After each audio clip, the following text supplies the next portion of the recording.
Welcome to Film Shapes, the podcast. The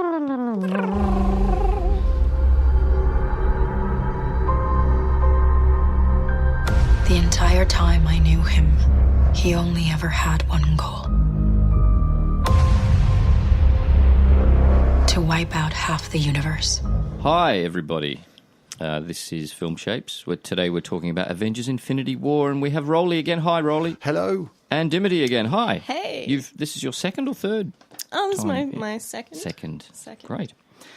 Well, guys, it's been a while since we've seen this, yeah?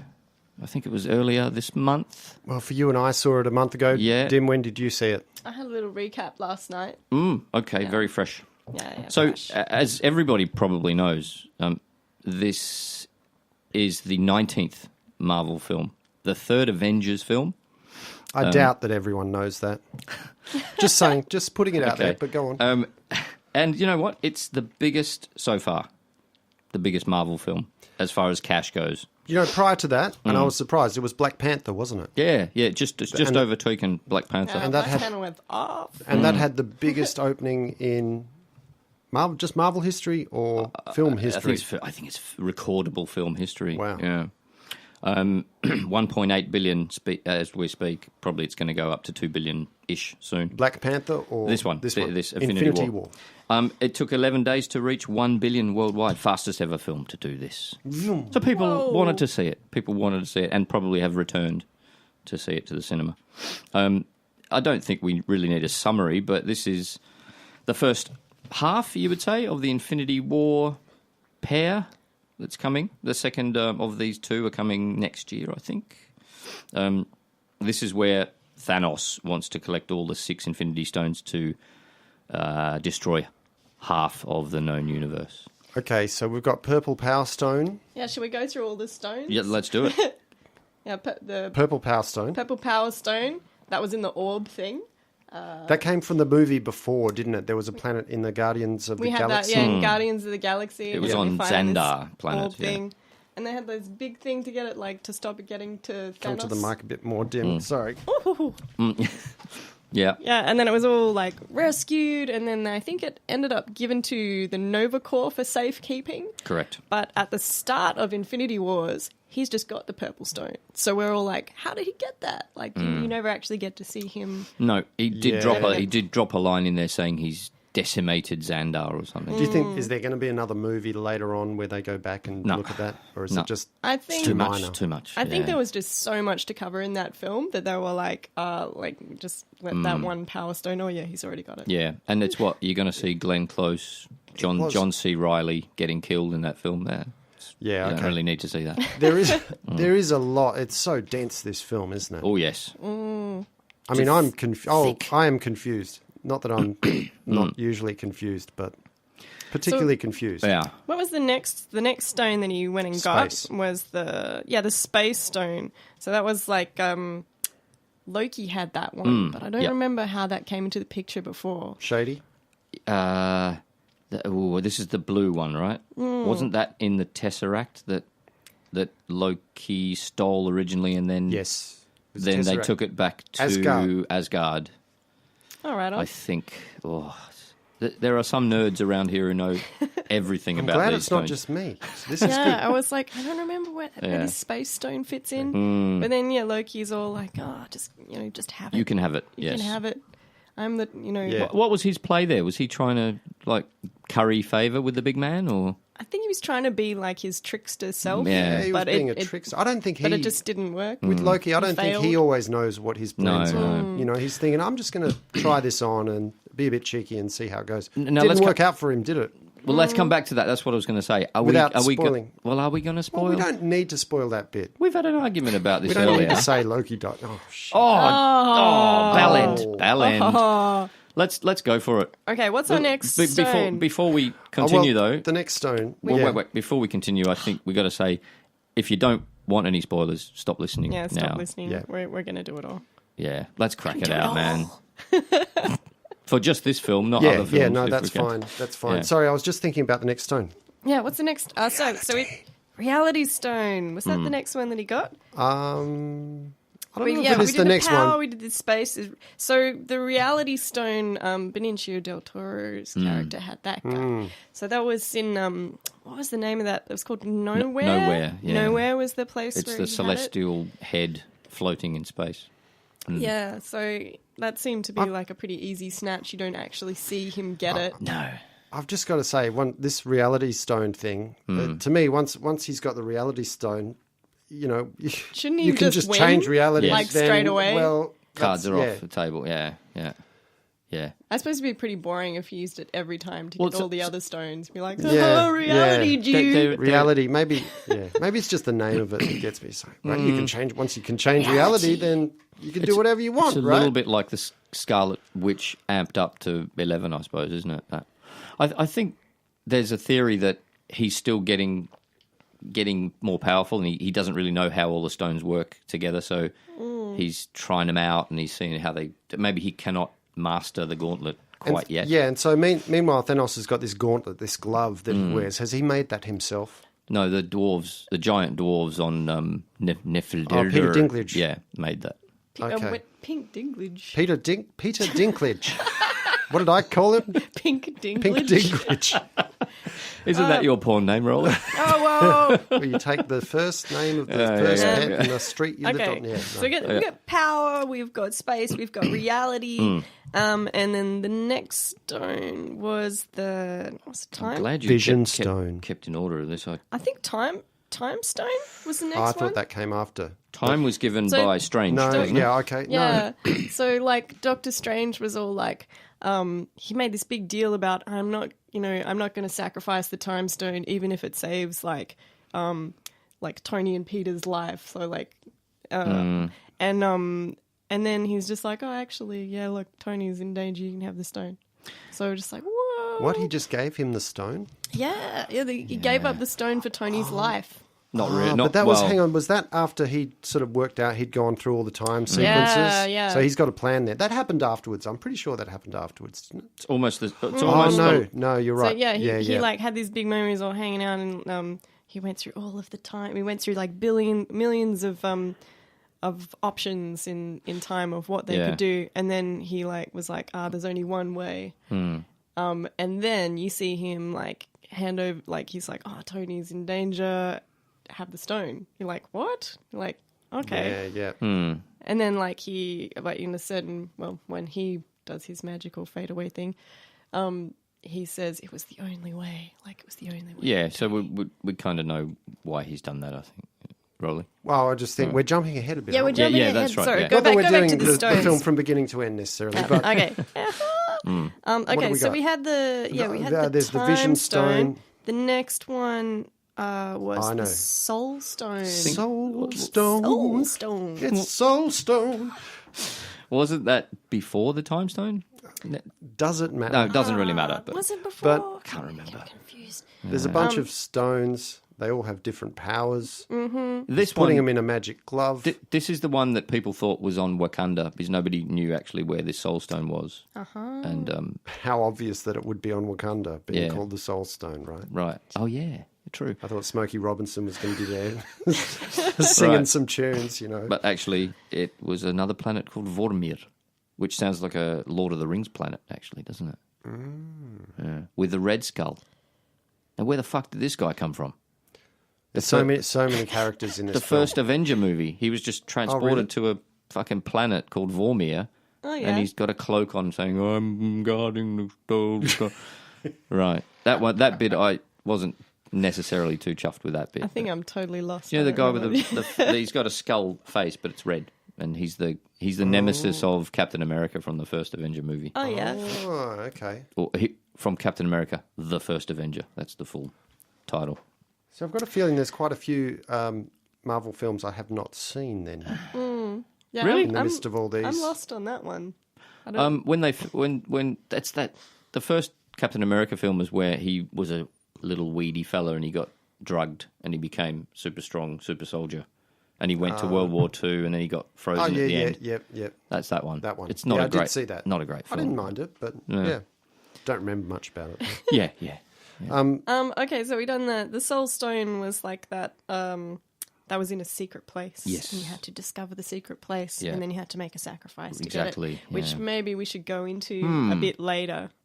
But he got a soul stone next. And then the last stone was the mind stone, which was in Vision's head. Yeah. Vision Was had that the Mind Stone? I thought it was just the Vision Stone. The, The Mind Stone. Mind Stone. Okay, Vision Mind Stone. had the mind stone. Vision had the Mind Stone. What does the Mind Stone do? I'm not Does exactly it allow you to sure. control people's It's yellow. mind? It's just yellow and it's really nice. It looks good in the gauntlet. You know? Yeah, I have no idea. No, don't know what that one does. So I think- So we got time stone can control time. Soul stone is Soul Yeah, Stone. Well, that was connected with the daughter, right? Yes, from Gamora. From Gamora, from Guardians of the Galaxy. See, I'm the guy sitting in the theater going, "Oh, this Guardians of the Galaxy crew are here. They're part of the whole." I didn't even know that was in the same universe. Oh, I see. so, okay.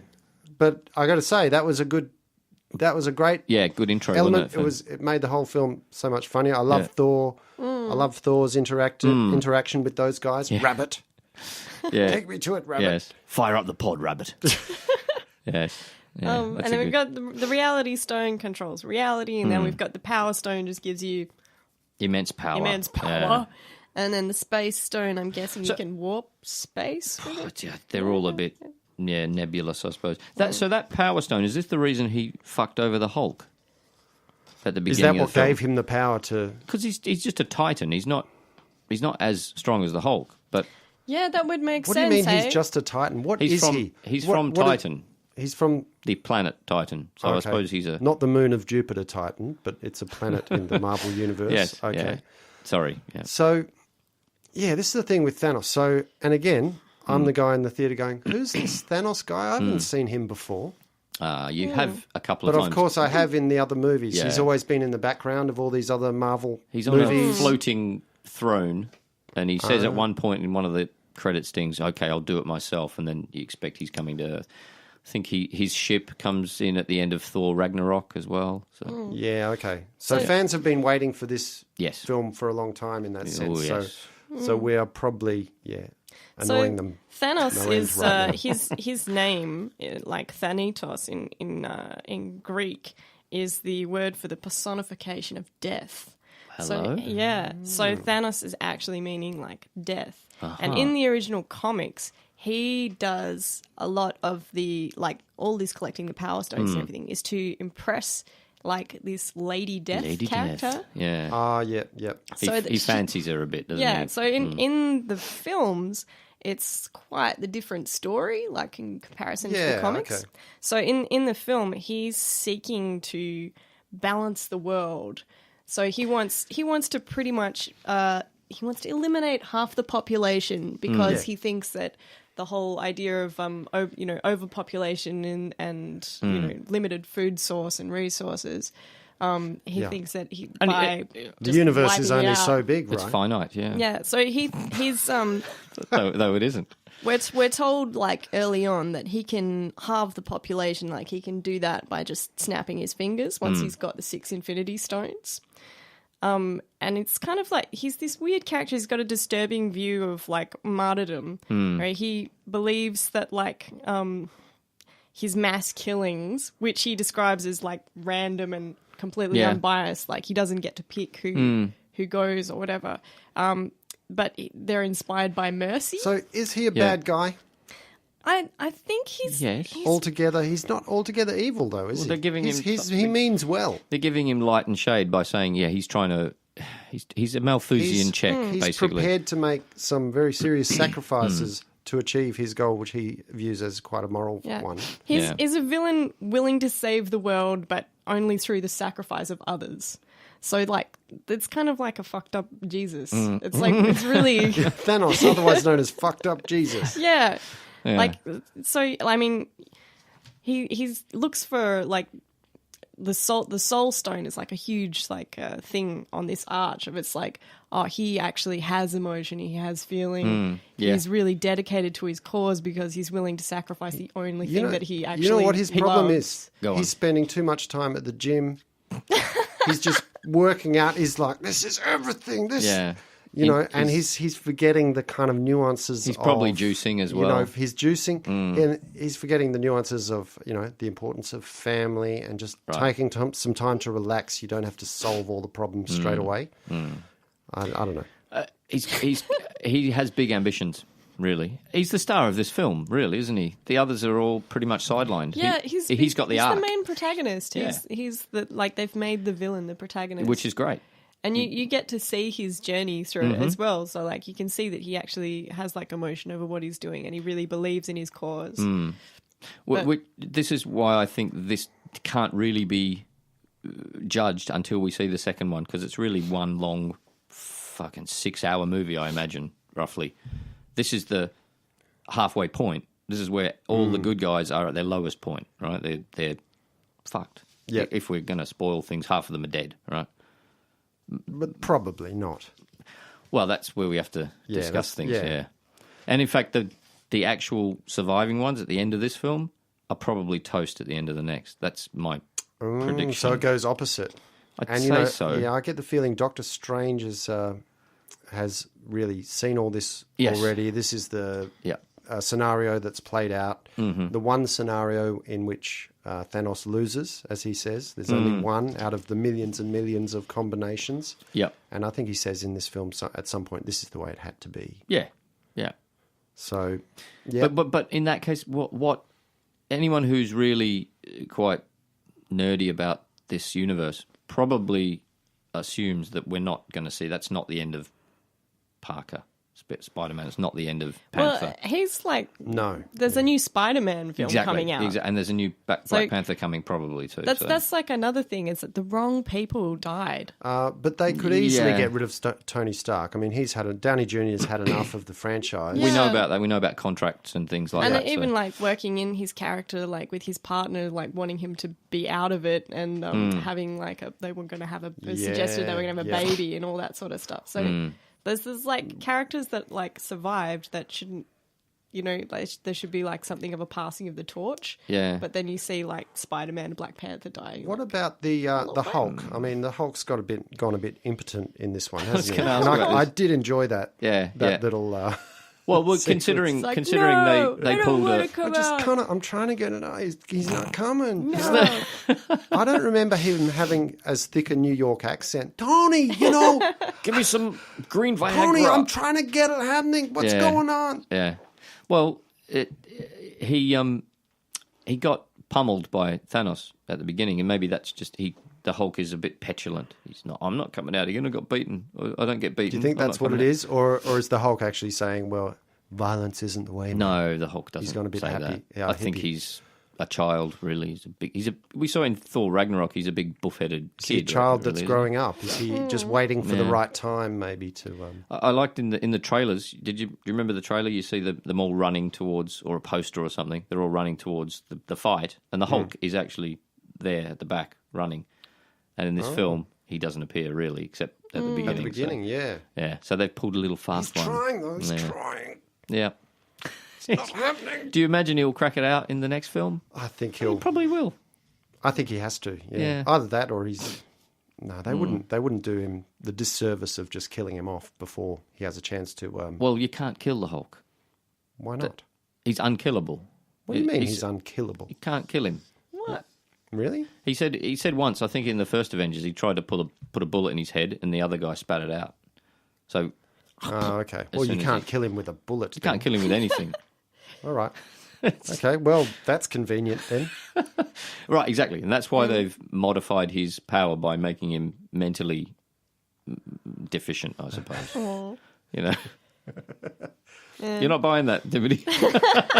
What did you think? There's also like a theory that the Hulk's character is based on soldiers coming back from war with like post-traumatic stress disorder. So there's like that weird like side of them that like rages that they can't control. Yeah.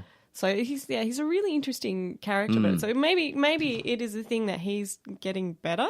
Like, is that a weird idea? The Banner or the Hulk? It's or both. Yeah, maybe like the Hulk side is fading. Okay. Well, that's bad news for the franchise. Yeah, it would be. I don't know, that's just like a weird theory on like Ruffalo. how the character's based. You know, intelligent scientist Ruffalo walking around and saying, you probably should, pour that into that instead of smashing shit. So. Yeah, but to me it kind of plays into like this idea that, all of the characters in this film fuck up. Yes. And he's the one that kind of doesn't. Like, he's the one that kind of holds back and doesn't get involved. Good point. But, like, I mean, if you look through the film, everybody played a part in, like, Thanos winning. Yes. Everybody fucked up. Yeah. Yeah, so, like... Quill, mainly. Thor fails in the opening, and then Loki fails when he's like, oh, I'll trick you, here's the stone. Yeah. Just like, what the hell? Good try, little man. Yeah, Squash. Doctor Strange... Like, he could have gone so much... like, he could have gone and hidden himself away in the mirror world or, like, anywhere, like, just taken the stone with him. Yeah. And then Thanos would never have been able to get all the stones. Well, he could have put But he might have still killed a lot of people. Yeah, but still... Gotta get the like, Strange would have felt kind of guilty, couldn't probably. have killed half the population without, like, Yes, yeah. It's like half the universe he wipes out with all these stones. And, like, Doctor Strange just going... I'm just going to hang around. Before Strange did all the computations, he could have done something like sent Thanos to another wormhole world or something, right? Yeah. Yeah. But once he did those computations in his head, he thought, no, this is how I'm going to play it.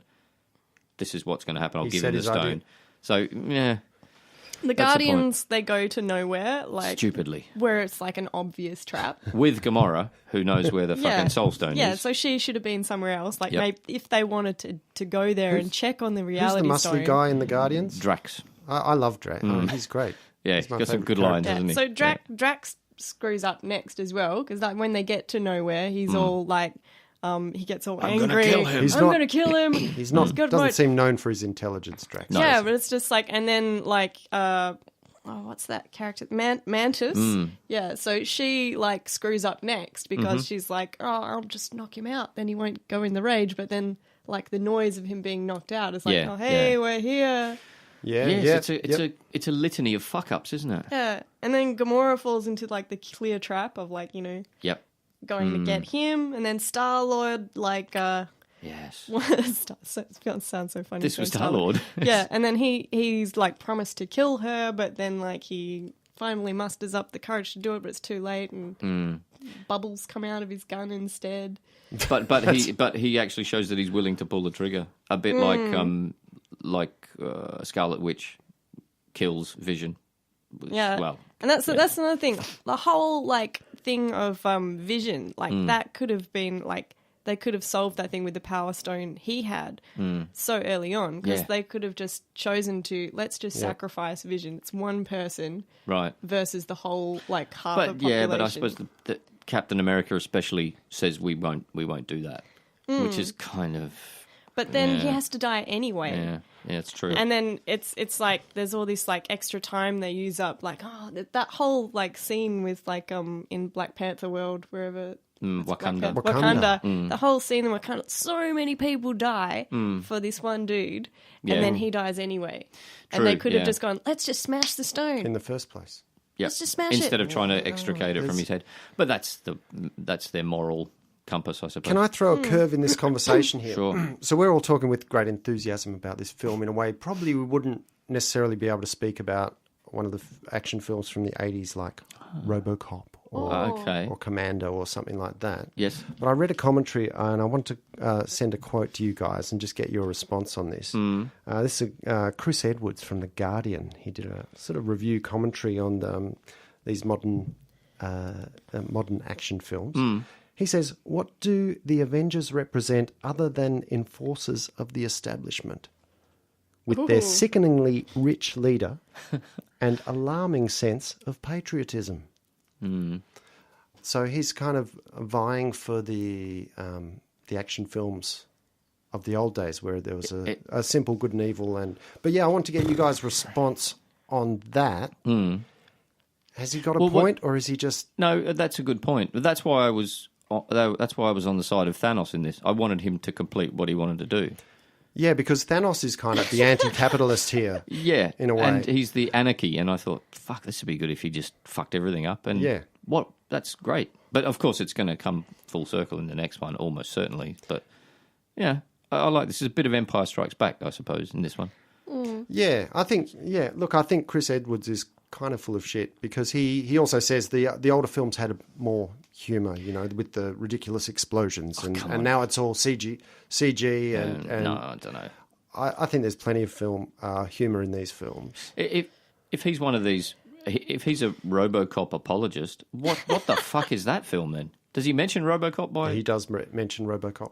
Well, that's just full force. That's cops against anybody. Yeah, but it's against capitalism is the ultimate enemy of that film, though, right. in a way that it is not in these modern films. These modern films tend to embrace capitalism, so he's got a point in that sense. Tony Stark is the poster boy. He's the Steve Jobs. He's the ultimate capitalist. Sure, but he's a reformed arsehole. Creative capitalist. In the first what am I saying? X-Men? No, what's that? Iron Man. Sorry. Yeah. In the first Iron Man, he is a proper prick, and then he decides to stop producing weapons because he saw the effects of these weapons. So I don't know. Yeah, but he's still filthy rich. Yes, he's still filthy rich, but he uses those riches to protect people, I suppose, now instead of killing them. He's a philanthropist, as he says. Yeah. So anyway, I thought that was an interesting angle to bring in during this discussion. Just to The Guardian's a good newspaper, but they always have to find an anti-angle for anything, I think, which is fine. That's why I like to read it. But. Yeah. Well, we are critiquing the film, not the Guardian, but it's Yeah. Somebody else in the Guardian, I think Stuart Heritage maybe, said this film is the sort of epitome of film becoming TV. Because if you watch this without watching the 18 previous, what the fuck is going on? Who's that guy? Why did he look at her like that? What's going on with that? What? Her? That's like another amazing point to bring up is that they gave each character a little bit of showtime. There was so many characters. A little bit, but you wouldn't, if you'd seen it without, you have to watch every other episode, right? Oh, totally. Otherwise you'd be like, but it's huge. That's a massive undertaking to have so many characters, bring all of the characters together, which everyone's like, yeah, oh my God, all my favorites. Yeah. But like, to also like give them each enough screen time that it establishes who they are a little bit, and like they get to like nuance and put in their little bit of flavour. Yeah. And of course, Captain America and Tony Stark, who are probably the big guys still in the whole franchise, never appeared together in this film. No, they don't like each other at the moment, do they? Since Civil War, they don't. But yeah, America himself had about 10 lines, I think, of dialogue. Black Widow had about 6. Yeah, they didn't have much to do, but they all had something to do. So yeah, it's a good juggling act. It's pretty. It's I think it's a huge achievement. 2 hours and 40 minutes. Is that how long it was? Yeah, and I didn't. And normally I'm not into films going for that long, but this one held me the whole way. I did get a little bit sleepy. Did you? I got a little bit sleepy towards the end. I was depends how comfortable the chair is. Going to wrap it up soon. Can I just chuck a few questions in here? Yeah, sure. No Hawkeye, no Ant-Man. He was mentioned though. They did mention them. Was Hawkeye mentioned? Yeah, they said they were under house arrest. But surely they're... Oh, that's when the Hulk comes back. Oh, Bruce Banner's... What, there's an Ant-Man now? Yeah. What? Oh, my God. I wonder if this is because if Ant-Man was involved, he could... And this is not me, this is from the Empire film people. Couldn't he just fly up Thanos' ass and become a giant man? Exactly. Do you know what I mean? But I reckon Thanos' sphincter would be so tight that even Ant-Man couldn't get up there. Maybe he doesn't even have one. He needs to chill, you know. Okay, so maybe, yeah. Another question. What did you think of those evil dudes, the companions, I suppose? Well, they seem to be... The Black Order. Weren't they there at the beginning and then disappeared? Are these the guys, not the Thanos' companions, or...? Yes, yeah. They're Ebony Maw, Cull Obsidian, Proxima Midnight, and Corvus Glaive. It kind of just went over my head because I saw them at the beginning and then Thanos was just hanging out on his own. No. Two of them went to Wakanda to organise that fight. Okay, that's two or three, maybe. Yep. Ebony Maw got sucked out of that spaceship at the near the beginning. Yep. Spider-Man sussed out some way to get rid of him. Yeah, they were right. I didn't think much of them either way, though. They were sort of marginalised. Yeah. Fluff a bit. Yeah, a bit of fluff. Yeah. Just a bit of fluff. And one thing I wanted to mention, which it's like quite a full-on thing to introduce into a film that like kids are really into, was like the idea that like superheroes are totally like, you know, bulletproof. They're heroes. They can't die. Like, but then to like do this mass killing of all of these like seemingly invincible characters, it's really like in a way humanizing death, which is like I found really interesting. Like, you know, maybe I'm going too deep here. No, I don't know. But ending. as kids, we see our loved ones and like our parents and friends and everything as completely invincible, like superheroes. So in a way, it's like paving a little bit of preparation. Yeah, okay. Is that too much of a thing to say? No. How then? It helps like audiences take death to heart. I heard someone say that they took their kid in with like a Spider-Man outfit and he's about 8 or something, and then he sees actually the Spider-Man going to dust in the film. That's how's that kid going to handle that? Well, that's the thing. The way do they parents now have to console their kids after this film? Maybe, yeah. The way I don't know if we should even call it deaths necessarily, because really they disintegrate. It's a disintegration of, and it's done in quite a pretty looks good computer graphics kind of way, but it's sort of representative, really more of that fading away rather than seeing Spider-Man, beheaded or stabbed something like that. Yeah. That would have been a bit full on, but I think it was quite a nice way to kill them all. if you're going to do that, why not? Yeah. And I think death is, there's no reason why death shouldn't be included in anything like that. I mean, it's such it's something that happens, right? It was quite like a poetic way to like approach like a full-on subject, I found. To a genocide, yeah. Well, that's what it does. I think, again, where the film's really successful is it has so much comedy and action and all the rest, but then it has that kind of darker moment at the end, which is quite tastefully done, I thought. Very quiet as well. It's nicely handled. It'll probably let's suggest they'll be resurrected. Does that in any way compensate for these poor kids who are leaving the cinema crying? Well, I think that's the awesome thing, is that there is so many ways that this could flip over. I mean, like you've got the friggin' time stone that you say, let's rewind. Well, that's you've written this script already. Basically, that's what's going to happen. Well, I mean, that's the thing. That's too obvious, though, I think. So you've got the time stone. Everyone's going, you just rewind it, do whatever. Yeah. But not when he's got the reality stone, though. It's like, the reality. What if all reality just a joke. time goes in reverse? This didn't even happen. Yeah. I think it's the Soul Stone, because the Soul Stone was, I think in the comics, it was actually held like something of like a pocket universe. Oh yeah, I've heard so of it. it was like, and then you see like at the end, at the end, we've said enough anyway. But Thanos like sees Gamora again, and you're just like, oh well, where's Gamora? And it actually this is maybe stretching a bit far, but it goes all very orange when he's hanging out with Gamora. Oh. And orange is the colour. Yeah, that's Soul Stone. The Soul Stone. Okay. Good point. Yeah. Just on a wrap up, this final sting where Nick Fury, before he dusts as well, calls somebody. Did you know who he's calling? The Miss Marvel. Captain Marvel. Captain Marvel is her name, or Captain Marvel. Captain Marvel. Yeah. So I guess do you know anything about this lady character? Well, this film has already been done. I think it's going to be out soon. I guess this takes place before the Infinity War. I'm imagining the film of Captain Marvel. Yeah. Okay. I think. Well, and then makes sense. Then Fury calls her up to try and beat Thanos. Is she the most powerful? I don't know anything about her. Yeah, I'm not sure. Yeah. Maybe she's going to get a hold of this glove. Like, maybe that's her thing. To get the glove, yeah. Maybe that's maybe she's so powerful she can wield the gauntlet. Which they would have had Peter Quill not tried to punch Thanos. That's the stupidest move of all of them. Trying to punch Thanos? Yeah, when he found out that he'd killed his girlfriend. Do you remember that? Punch Thanos. Is that a euphemism for something? It's just punching Thanos. Yeah. Okay. Well, I think that's a good length, isn't it? Wow, we've gone a long time on this one. But well, it's a long movie. It needed it. Yeah, I think it required. There's so dense. much in it. It's dense. It is. All right.